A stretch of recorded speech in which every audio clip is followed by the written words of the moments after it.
我是做梦都没有想到，把啤酒倒入大闸蟹中，出锅比水煮、清蒸要好吃多了。这也是很多酒店大厨都在用的绝密吃法。吃了几十年大闸蟹，原来这样做才更香更嫩。咱们今天解锁大闸蟹的新吃法。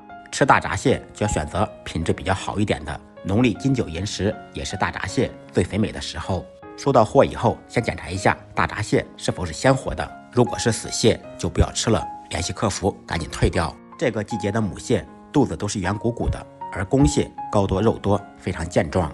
大闸蟹的品质好不好，还可以掰开看一下它的蟹腮。蟹腮干净发白，就证明它生活的水域特别好。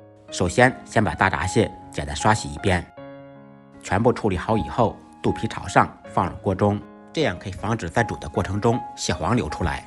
再放入几片姜片，一小把苏子，这两种食材跟大闸蟹是绝配。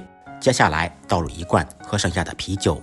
啤酒我们尽量选择度数稍微低一点的，度数太高或者啤酒太多，做出来会发苦。酒不够，水来凑，再加入没过大闸蟹的清水。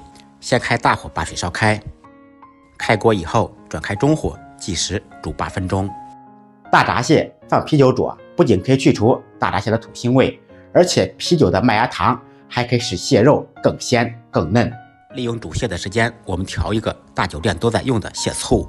碗中放入1勺姜末、2勺米醋、2勺香醋、1勺蒸鱼豉油或者生抽、半小勺白糖，甜度根据个人口味放。搅拌均匀，放到微波炉加热3-4分钟。8分钟以后，大闸蟹就煮好了。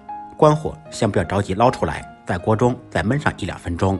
还有一点忘了跟大家说了，煮蟹的时候不要盖盖子。煮好的大闸蟹摆入盘中，刷上一层炒菜的熟油，这样大闸蟹看起来会更亮。酒店都是这样做的，家里面来客人可以按照我的方法试一下。这样煮出来的大闸蟹又香又嫩，味道鲜美，没有腥味。学会的家人们可以按照我的方法试一下，不好吃您提着大闸蟹来找我，我每天都在用心分享各种家常菜以及烹饪技巧。如果感觉我的视频不错，还要麻烦大家动动您发财的小手，点个赞，点个转发，让更多的朋友看到。再忙再累，记得按时吃饭。下期视频见，拜拜。